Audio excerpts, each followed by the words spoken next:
নমস্কার বন্ধুরা, আমার নতুন একটি ব্লগে আপনাদের সবাইকে স্বাগত জানাই। আশা করছি সবাই ভালো আছেন, আমরাও খুব ভালো আছি। যে জায়গায় প্রচুর আম খেয়ে আঁটি ফেলা হয়েছে সেই জায়গায় তো ছোট ছোট করে আমের গাছ গজাবে। কত যে আমের গাছ হয়েছে এবারে আমাদের এই জায়গাটাতেই, সব আমের আঁটি তো এখানেই ফেলা হতো এবং প্রচুর পরিমাণে হয়েছে আমাদের এবারে লেবু। সব থেকে বেশি সুন্দর লাগছে এই পদ্মটা দেখতে। আর এমনিতেও জানেন তো, যে জায়গাগুলোতে খুব বেশি পরিমাণ ঘাস হয়েছে সেই জায়গায় ওই বিভিন্ন রঙের ফুল যে ফুটে আছে জবাই হয়তো বা, কিন্তু সেটা দেখতে এত সুন্দর লাগছে যে বোঝা যাচ্ছে যে সবুজের সাথে যে কোনো রং এত সুন্দর যায়। গোলাপি যায়, লাল, কমলা, হলুদ সবই খুব সুন্দরভাবে চলে যায়। ওই প্রকৃতির থেকেই মাঝে মাঝে একটু রং মেলান্তির আইডিয়া নিতে হয়। এই যে মাঝে মাঝে মনে হয় যে এই জামাটার সাথে কোন রঙের ওড়না নিলে ভালো লাগবে, বা এই শাড়ির সাথে কোন রঙের ব্লাউজ নিলে ভালো লাগবে, বা বাড়িতে এই দেওয়ালে এই রং করলে আর একটা দেওয়ালে কি রং করা হবে। প্রকৃতির কাছ থেকে আইডিয়া নিলে একদম খুব সুন্দরভাবে ব্যাপারটা মিলে যায়। তো আজকের দিনের ব্লগ তো শুরু হলো, সাথে থাকুন, দেখুন কোন দিকে ব্লগের গতি গড়ায়। কি রান্না করছো মাসি আজকে নিরামিষ দিনের? বলো, একটু জোরে বলো। কথা বললে তো ডাল করছি, তারপরে খানা কাইতে বড়া পেঁয়াজ ঝোল, আলু বরবটি ভাজা, হ্যাঁ, চাল কুমড়ার তরকারি, দুই রকমের ভাত। আর তোমাকে যে বলেছি একটুখানি গুলে রাখতে, হ্যাঁ ওই বেসন গুলে রাখতে। আর আলপনা দিয়ে কিছু একটা না বলার জন্য দাঁড়িয়ে আছে। কথা বলছো, আমি এবার বড়ার ঝাল ঝোল নেই, ঝোল একদম টেনে নিয়ে গেছে। আচ্ছা ঠিক আছে। আর তোমার কুমড়ো শাক? হ্যাঁ, আজকে বাগান থেকে কেনা হয়েছে, তোলা হয়েছিল কুমড়ো শাক। এটা আলপনা দিয়ে ফাটিয়ে দেয়, সত্যি কথা। হ্যাঁ সেটাই। তাও আমি যেরকম ভাবে দেখেছি মনে করি সেরকম ভাবে হয়নি, একদম সবুজ থাকে না, সবুজই আছে এমন না, সবুজ নেই দেখো তুমি। যাই হোক, আরো সবুজ থাকে তাই তো? হ্যাঁ আচ্ছা, যাই হোক ঠিক আছে। এখানে এখন চলছে হচ্ছে চাল কুমড়ো। হ্যাঁ, আর এই যে এখানে কিসের বড়া বলে, ওই বড়ার ভাজা, ছানা কাটা, দু রকমের ভাত, একটা আমার একটা তার, আর তাদের আর কি আলু ভাজা। এটা হচ্ছে আমার ভাত, এটা হচ্ছে বুম্বাদার আর তার মেয়ের ভাত। হ্যাঁ, আর এই তো এই সমস্ত কিছুই আর কি। ডালটা হচ্ছে কিসে, মুগ ডাল, তাই তো মাসে? মুগ ডাল। আর টুকুর, যেহেতু টুকুর বুম্বাদার কেউ একদম নিরামিষ খেতে চায় না, যেগুলো একটু মুখরোচক না হলে হয় না, সেই জন্য একটু বেগুনির কথা বললাম। মনে আছে তো মাসি, বেগুনির কথাটা মনে আছে তো? গুলিয়ে রেখে যাও, যখন খাওয়া হবে তখন তার আগ দিয়ে ভেজে যাবে। কি হয়েছে আজকে? গাছে খুব সুন্দর ফুল হয়েছে, একবারে ফুলের সাজিটা যেন, মানে ফুলের ঠাকুরের আসনটা সত্যিই ভালো লাগছে দেখতে। তো কালকে আমাদের না রাত্রেবেলাতে একটা খুব জোরে শব্দ হচ্ছে, বাজ পড়েছে বোধহয়, পরে বুঝলাম যে না, ট্রান্সফরমার ব্লাস্ট করেছে। ওই যে এই কয়েকদিন আগে দেখাচ্ছিলাম, ওই আমাদের কোনার ওদিকে ট্রান্সফরমারটা, সেটা ব্লাস্ট হয়েছে এবং রাত্রেবেলায় প্রায় ঘন্টা দেড়েক কারেন্ট ছিল না। আজকে সকালে উঠে আশপাশ থেকে জানতে পারলাম 3-4 নাকি এরকম করে ব্লাস্ট হয়েছে। যাই হোক ঠিক আছে, পরে কারেন্ট চলেও এসেছে। ঘুমটা একটু অসুবিধাজনক হয়েছে, আমার একা নয়, এই অঞ্চলের সবারই। তো যাই হোক, সেই জন্য একটু মানে অবসন্ন লাগছে, কিন্তু তারপর ভাবছি যে না, বেরিয়ে যাই আজকে, কারণ রবিবার দিনে শিলিগুড়ির বেশিরভাগ বাজারের বেশিরভাগ জায়গাগুলোই বন্ধ থাকে। তো আপনাদের কমেন্ট থেকে আমি জানতে পারলাম যে ওই কাঁসা পেতলের দোকান, আমার অনুমান ছিল কিন্তু আপনারা কনফার্ম করলেন, কাঁসা পেতলের দোকানেতেই আসলে ওই ইয়েগুলো এক্সচেঞ্জ হয় আর কি। তা এক্সচেঞ্জ করে এখনো কি নেবো সেটা আসলে এখনো সিদ্ধান্ত হয়নি, কিন্তু আমি একটু বাদেই বেরিয়ে যাবো। কিন্তু এখন আমাদের কি হচ্ছে, সার্বিকভাবে সবারই রুটিনের, মানে ঘুম থেকে ওঠা, ঘুমোতে যাওয়া, এসব রুটিনগুলো একটুখানি এলোমেলো হয়ে গেছে আর কি। কিন্তু তবুও বিধান মার্কেটের এখনো কিছু কিছু জায়গা আছে একেবারে 8:30-টার মধ্যে ঝাঁপ নামিয়ে দেয়। আপনি হাতিমোড় বা এই সুভাষপল্লী বাজারে দেখবেন সব 10টা, 10:30, 11টা অব্দি দোকান খোলা থাকে, কিন্তু বিধান মার্কেটের দোকানগুলো ওই 8টা, 8:30টার মধ্যে যখন বন্ধ করে দেয়, তাহলে ওই সন্ধ্যেবেলাতে ওদের কাছে গিয়ে না লাভ নেই। সেই জন্য যাবো হচ্ছে এই ধরনের এক্সচেঞ্জের জিনিসগুলো করতে আমাকে দিনের বেলাতেই যেতে হবে। ওই 5টার মধ্যেই পৌঁছে গেলে আমার একটু সুবিধে হবে। এখন পুজো আচ্চা করে নিয়ে একটু ঠ্যাং গোলাচ্ছি বসে বসে, আর ওই জায়গাটা যাবো, ওইগুলো করবো, কি এক্সপিরিয়েন্স হয় সেটা আপনাদের দেখাবো বা জানাবো। সেই জন্যই আমি দিনের বেলায় খুব একটা ব্লগ এদিকটা বেশি বড় করিনি। একটাই অসুবিধা যে আমি একা হাতে বাজার করা, একা হাতে সবকিছু করা, এগুলো একটু ডিফিকাল্ট হয়ে যাবে। কতদূর ব্লক করতে পারবো জানি না, তবে চেষ্টা করবো 16 আনার উপর 18 আনা। আমি ডাস্টবিন কিনবো 3-3টে, হ্যাঁ 3টেই কিনবো। রান্নাঘরের ডাস্টবিনটা ঢাকা, এবং আমাদের ঠাকুরঘরের যে ফুল টুলগুলো ফেলা হয় ঠাকুরঘরের বাইরে একটা ডাস্টবিন, সেটা খোলা ডাস্টবিন, ওটাও ঢাকা দিতে হবে। আর আমাদের গেট থেকে বেরিয়ে প্রথমে ভেবেছিলাম ওখানে ডাস্টবিন রাখবো না, পরে দেখলাম যে না, রান্নাঘরের ডাস্টবিনটা আলাদা এবং ওই ডাস্টবিনটা ঢাকা ডাস্টবিনই দরকার। 3খানা ডাস্টবিনই আমাদের এবার ঢাকাই হবে, এবং সেই 3টে ডাস্টবিনই আমি কিনতে যাবো আজকে একসাথে। প্লাস একটু সবজি নিয়ে আসবো। আমরা তো এখন উত্তমকে বর্জন করেছি, আমার শ্বশুরমশাইও তাই করেছেন, আমিও তাই করেছি। কিন্তু ওই হরে কৃষ্ণ দাদা, সে এত আস্তে আস্তে ডাকে, আর আমরা এখন ওর কাছে সবজি নিয়ে জন্য ও কলিং বেল বাজায়, আমাদের বাড়ির সামনে সে হাঁকও দেয় না। আমি আজকে সকালে খানিকটা পাইচারি করলাম, তখন কিন্তু ওকে পেলাম না, মানে যে সময়টা আসে। তারপর বাথরুমে গেছি, সেই সময়টা নাকি ও কলিং বেল বাজিয়ে আমার শ্বশুরমশাইকে টুকটাক এটা ওটা দিয়ে গেছে। তা আমি বুঝতে পারিনি। তা যাচ্ছি যখন ওখানটাতে, সবজিটা না কিনলেও হতো, কিন্তু যাচ্ছি ওই একই জায়গায়, নিয়ে এলেই হয় আর কি। তাই একা হাতে এত বাজার হাট, আরও টুকিটাকি জিনিস আছে কিন্তু, হ্যাঁ। তো জানি না কতদূর ব্লক করতে পারবো, তবে চেষ্টা করবো। তা এখন আপাতত এখানে বসছে, খুব সুন্দর হাওয়া দিচ্ছে, গরম আছে বাইরে, ঘরেতেও গরম, কিন্তু মর্মান্তিক কিছু না। কারণ এই জায়গাটা দেখতে আমার এত সুন্দর লাগছে। আর ওই জায়গাটাতে অপরাজিতা লাগাবো, ওই যে এই জায়গাটা অপরাজিতা লাগাবো, রোদ্দুরটা ভালোই আসে, বাইরেটা খুব সুন্দর লাগছে। কালকে রাত্রিরে বৃষ্টি হয়েছে তো পাতাগুলো একেবারে ঝকঝক করছে। অনেক জিনিসপত্র আছে, কাঁসা পেতল সব আছে, বড় বড় জামবাটি, সেগুলো সব ভাঙা রয়েছে। দীর্ঘদিন, সম্ভবত আমার যতদূর মনে পড়ছে, মানে অন্তত আমার শ্বশুরমশাইয়ের তাই বক্তব্য, 2015-তে শেষ এরকমভাবে কাঁসা পেতলের জিনিসপত্র ওই ভাঙাড়ির দোকানে দেওয়া হয়েছিল। তো ভাঙাড়ির দোকানে নয়, ওই কাঁসা পেতলের দোকানেতেই দেওয়া হয়েছিল। বাবা সেটা অনেক পরে বাবার মনে পড়েছে। তো উনি আমাকে যে ধরনের দোকানগুলোতে যেতে বলছেন, সেই দোকানে আমি যেতে একদমই চাইছি না। মহাবিস্থানের যে দোকানগুলো সেখানে যেতে বলছেন, কিন্তু মহাবিস্থানটা আমার বাড়ি থেকে উল্টো পড়ে। এমনিতে কোনো অসুবিধে নেই, ওখানে খুব ভালো ভালো দোকান আছে, কিন্তু যাই হোক আমি ওখানে যেতে চাইছি না, আমি মার্কেটেই যেতে চাইছি। তো টুপুরের সঙ্গেই বেরিয়ে গেলাম, তাহলে আমার এক পিঠের ভাড়াটা বেঁচে গেল, কারণ এর সাথে তো সেরকম ভাবেই করা আছে। আর টুপুর যাচ্ছে ওই বিধান মার্কেটের কাছেই। তো যাই হোক, এখন এই যে পোঁচকা করে নিয়ে নিয়েছি। আর এই জায়গাটায় যে বাচ্চাগুলো খেলে দেখলেন তো, এইখানেই আগের দিনে খুব বড় বড় ব্লাস্ট হয়েছিল। আগের দিনে মানে যখন ওরা খেলছিল, মানে আগের দিন মানে কি আগের রাত্রে, তো তখন রাত ছিল, তারও আগের একদিনে আমি কথা বলছিলাম বটে, তার আগের ব্লগটা দেখবেন। তো যাই হোক, এখন পৌঁছে যাচ্ছি, মোটামুটি এখনো রোদ্দুর আছে। তো জানি না এরকম কোনো সংস্কার আছে কিনা, তবে আমি যেন এরকম একটা ভাষা মনে পড়ছে, কোনো একবার শাশুড়িমা বলেছিলেন যে এই ভাঙাচোরা বিক্রিটা সন্ধ্যেবেলায় করতে নেই, কারণটা কি জানি না।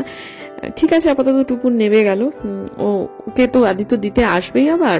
তা আমি বললাম তুমি তো বাড়ি যাবে, তো আমাকে মার্কেটের কাছে হয়ে তুমি নামিয়ে দিও। কিন্তু এই যে চলতে শুরু করলো, তার পরপরই বললো, দিদি ছাতা নিয়েছো? আমি বললাম না তো, সারাদিনে আজকে বৃষ্টি নেই জানেন। কিন্তু এই যে টুপুর নেমে গেল আর আদিত্য গাড়ি ঘুরিয়ে মার্কেটের দিকে গেল, ব্যাস বৃষ্টি পড়া শুরু করলো। এবং আমি যখন নামলাম তখন বেশ ভালোই বৃষ্টি, তবে রাস্তায় দেখুন অধিকাংশের মাথায় কিন্তু ছাতা নেই, কারণ এই বৃষ্টিটা সম্পূর্ণ অপ্রত্যাশিত বৃষ্টি হয়েওছে মোটামুটি ভালোই। তবে ওই আর কি, আমার কাজ ভন্ডুল করবার জন্য যতটুকু হওয়া দরকার, সেই মানে 16 আনার উপর 18 আনা হয়েছে। তো মার্কেটের অঞ্চলেতে চলে এলাম। দেখুন এই সময়টা বৃষ্টি হচ্ছে, কিন্তু মানুষের সবার পক্ষে না হাতে করে করে অত জিনিসপত্র বই নিয়ে বেড়ানো মুশকিল, জন্য লোকে ছাতা আনেনি। তো প্রথমেই আমার যেটা ইচ্ছা ছিল টাঙ্গাইল স্টোর্সে যাবো, টাঙ্গাইল স্টোর্সেই গেলাম, এবং সেখানেই খুব সুন্দরভাবে বিক্রি হয়ে গেল।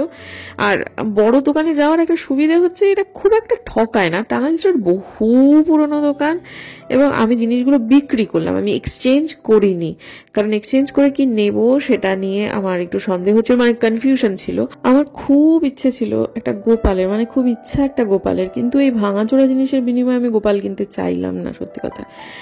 তো যেদিন তার আসার হবে সে আসবে, এই আর কি। তো যাই হোক, আমি বিক্রি করে 654 টাকা পেয়েছি।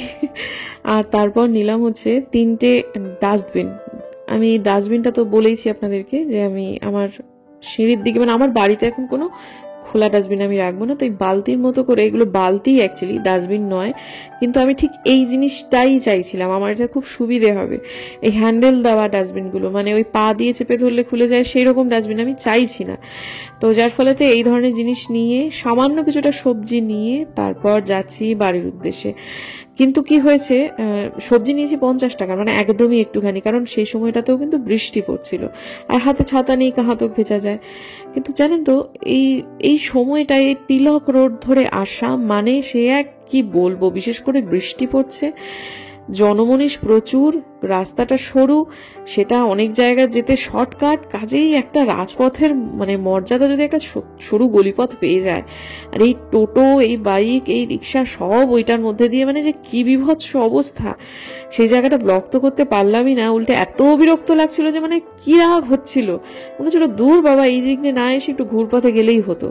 তো রিক্সাওয়ালা ভদ্রলোক বেশ ভালো, তিনি ঠান্ডা মাথায় ওই যে জম্প রাগ চেঁচামেচি ওগুলো পেরিয়ে আমাকে সুন্দর বাড়িতে পৌঁছে দিলেন।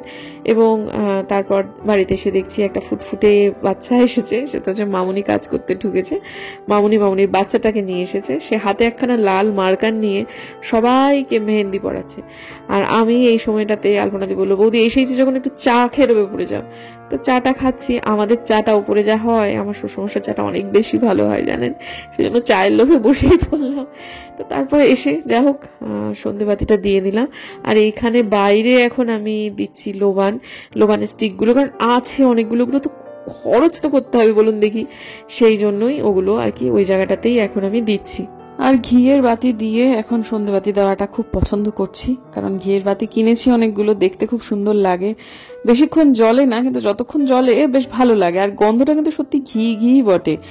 তো যাই হোক, এখন আপাতত ছাদে যাব, কারণ জামা কাপড় কিছু বা ছাদেতে এখনো রয়েছে, কিছুটা তুলে আনা হয়েছে। আর টুপুরের না ওই যে কমফোর্টারটা, সেটা সব থেকে ভারী, আর আমাদের বাড়িতে যত কমফোর্টার আছে সব থেকে ভালো কমফোর্টার ওটা।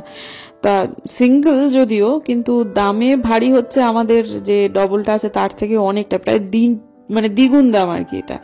তো যাই হোক, সুতরাং বুঝতেই পারছেন ওটা কেচে দেওয়া হয়েছে, সেটা শুকোতে সময় লাগবে। তো সেই জন্যই আর কি ছাদে আসতেই হলো, কারণ এখন তো টুকটুক করে বৃষ্টি আবার শুরু হয়েছে, এবং ভালোই বৃষ্টি পড়ছে, মেয়ে এখনো আমার ঢোকেনি। তবে অসুবিধা এখন আর আগের মতো তো টেনশন নেই, কারণ ওই টোটোটা হয়ে খুব সুবিধা হয়েছে আমাদের। তো এখন আরো কয়েকটা জিনিসপত্র ছাদে কিন্তু মেলা রয়েছে, আলপনাদির জিনিসগুলো মেলা রয়েছে, তারপর আমার শ্বশুরমশাইয়েরও দু একটা জিনিস আছে, আমি কিন্তু ইচ্ছা করলে সব নিয়ে যেতে পারি। আমি আমার শ্বশুরমশাইয়ের জিনিসগুলো তো নিয়ে যেতামই একটা সময়, কিন্তু শ্বশুরমশাই রাগ করেন, মিশে যায়, আসলে ওনার একটা গামছা একদিন হারিয়ে গেছিল, তা সে তারপরে খুব প্রতিক্রিয়া দিয়েছেন। তা আমি বললাম, দেখুন রাত্রে তো ছাদে জামা কাপড় রাখতে নেই, আর একতলায় না জামা কাপড় সেরকম ভেজা জামা কাপড় ঝোলানোর প্রভিশন নেই, করলেই করা যায় কিন্তু করা হয়নি। তো ওনার বক্তব্য, উনি কুসংস্কার মানেন না, রাত্রিবেলাতে ঢাকা ছাদ, নিচেতেই থাকবে, অসুবিধা নেই। তার ফলেতে ওই আর অশান্তি বাড়াই না, আমি ওই আমাদের যেগুলো সেগুলো শুধু নিয়ে যাই, আমার শ্বশুরমশাইয়ের আলপনাদিরগুলো ওপরেই থাকে। একদম 9:30-র মধ্যে আজকে সমস্ত কাজকর্ম একদম গুটিয়ে ফেলেছি। অ্যাকোয়াগার্ডটা আমি চালিয়েছিলাম কালকেও, আজকেও চালাচ্ছি, কারণ রাত্রিবেলায় এমনভাবে কারেন্ট যায় আর বলা যায় না, খাবার জলের যোগানটা থাকাটা খুব জরুরি। তো সবকিছু মিটিয়ে গেছে, কিন্তু আমার কিছুটা কাজ বাকি আছে। কালকে যতদূর বুঝতে পারছি, কালকে হয়তো আমার আলমারিটা বদল হবে, পুরোটা ঘুরে যাবে আর কি। ঠিক আছে, দেখা যাক, না চালে তো বিশ্বাস নেই। তো ঠিক আছে, এখন করে দেবে আদিত্য বলেছে, তার তো কথা দাম আছে, তো আর আমার শ্বশুরমশাইকে অচেনা নয়, তো বলেছে যখন নিশ্চয়ই আসবে। তা আমার আজকে আমি ভেবেছিলাম যে আরও কিন্তু অনেকগুলো কাজ করেছি, কিন্তু সেগুলো কিন্তু দেখাইনি, ছোট ছোট কাজ করতে নিলেই বেশিক্ষণের নয়। হ্যাঁ, কিন্তু যা হোক আর কি, এগুলো ক্যামেরার আওতার বাইরে ছিল। এখন যে স্তূপ হয়ে আছে, এটাকে আগে ক্লিন করি। আর এই যে এটা যখন বলেছিলাম আগের দিনে ব্লগে যে এটা ক্লিন করে নিলেই হতো, তখন ভাবছি এটা করেই নিই, এবং বলেছিলাম যখন, তখন আপনাদের বলছি যে এটা এখন আমি ক্লিন করব। সব মিলিয়ে এটা এবং এটা মিলিয়ে 8 ঘন্টার বেশি লাগবে না, সময় লাগবে হচ্ছে এইগুলো এত। এর মধ্যে রয়েছে অসংখ্য চাদর, অসংখ্য না, 3টে, বেশি বাড়াবাড়ি হয়ে যাচ্ছে। যাই হোক, তারপরেতে নিয়ে আজকে আমি একদম 11টার মধ্যে শুয়ে পড়বো। আমার আজকে শরীর একদম ভালো লাগছে না, আমার চাঁদিটা খুব গরম হয়ে যাচ্ছে, কেন জানি না এরকম হচ্ছে, তো টায়ার্ড লাগছে খুব। আর কালকে যখন ছেলেটা আসবেই, তখন ঠিক আছে বলেছে তো 11:30টার সময় আসবে, দেখা যাক। ওষুধের ডিব্বি নিয়ে বসেছি, কারণ আমার শরীরটা একদম ঠিক লাগছে না। আর এই যে এখানে হয়ে গেছে জিনিসপত্র, অনেক জিনিস বাতিলও হয়েছে, এবং আবার কিছু জিনিস ঢুকিয়েও গেছে, কারণ কালকে তো ওই আর কি জিনিস ইয়ে হবে, ওই রান্না কি বলে আলমারিটা পুরোটাই খালি হলো, একদম পুরোপুরি খালি হয়ে গেল। যেটুকু ছিল তা খালি করতে আমার 5 মিনিট লাগতো, তা সেটাই আর কি, 5 মিনিটের কাজটাই হলো। এই যে হাতটা দেখছেন অবস্থা, কেন বলুন তো এরকম হলো? একটা কথা আছে না, হাতে কালি মুখে কালি বাছামন করে এলি। কালকে একটা ক্লাস করতে পারিনি, অনলাইনে একটা ক্লাস ছিল, বাগান সংক্রান্ত ক্লাস, বিভিন্ন রকম বাগানের পদ্ধতি কিভাবে কি করা যায়, কারণ আমাদের এই জায়গাটার মধ্যে অনেক কিছু করা যেতে পারে, কিন্তু পরিকল্পনা রহিতভাবে কোনো কিছু করলেই সেটা একটু এলোমেলো হয়ে যাবে। কিন্তু স্কোয়ার ফিট গার্ডেনিং বলে যে একটা কথা আছে, অনেক কিছু শেখার আছে সত্যি কথা। তা সেই ব্যাপারটা নিয়েই ক্লাস হলো। তো ক্লাসটা হলো হচ্ছে পেন্সিল দিয়ে লিখে লিখে। তা আমার কাছে ওই HB পেন্সিল ছিল না, একটা 6B পেন্সিল নিলাম। তা সেই 6B পেন্সিলের হাতে দেখুন অবস্থা, একদম মানে হাতে কালি মুখে কালি বা ছামড় পড়ে এলি টাইপের ব্যাপার। তা সেটাই হলো, ভালো লাগলো আজকে ক্লাস করে। স্যারের কাছে অল্প বিস্তর একটু বকাবকিও শুনতে হলো, কালকে ক্লাসটা করিনি। কালকে অনেক বেশি স্টুডেন্ট ছিল। তা একে তো হচ্ছে গিয়ে ওই ক্লাসে যত স্টুডেন্ট আছে তাদের মধ্যে সব থেকে সিনিয়র আমি, মানে সিং ভেঙে বাছুরের দলে ঢোকা বলে। আমার কোনো অসুবিধা নেই তাতে, আমাকে সবাই পছন্দও করে তাতে বেশ। কিন্তু আজকে আর কি আমার জন্যই বিশেষ করে ব্যাপারটা করতে হলো। সব মিলিয়ে স্টুডেন্ট ছিল 7 জন, আমাকে ধরেই 7 জন, মানে আমি ছাড়া আরো 6 জন। তা এরকম ভাবে ক্লাস করতে গেলে ওনার একটু সত্যি তো অসুবিধা হয়। তা বললো, ঝিনুক তুমি বললে আবার বলছো করবে না, এরকম করো না, শরীরটাকে একটুখানি বুঝিয়ে নিয়েই করো, ক্লাসে চলে আসলে অনেক বেশি ভালো লাগতো, কমফোর্ট জোনকে ছাড়তে হবে, ইত্যাদি ইত্যাদি অনেক কথা। প্রথমে প্রায় মিনিট 5-10 এগুলো শুনে টুনে নিয়ে তারপর যা ক্লাস হলো। তবে ক্লাসটা অন্যদিন তো বেশি হয়, 45 মিনিটের হয়, আজকে 8 ঘন্টার। ঠিক আছে, অসুবিধা নেই, যেটুকু নির্যাস নেওয়ার আমি বুঝে গেছি। হ্যাঁ, তো এই আর কি। ঠিক আছে বন্ধুরা, আজকের দিনের জন্য ক্লাসটা করে সত্যি ভালো লাগছে। আজকের দিনের জন্য বিদায় নিচ্ছি। যদি আমার ভিডিও ভালো লাগে তাহলে প্লিজ সাবস্ক্রাইব করবেন, পাশে নোটিফিকেশন অন করবেন, যাতে ভিডিও দিলেই নোটিফিকেশন চলে যায় আপনাদের কাছে। দেখা হচ্ছে আগামীকাল, ততক্ষণের জন্য হাতটা নোংরা ধুয়ে ফেলিস।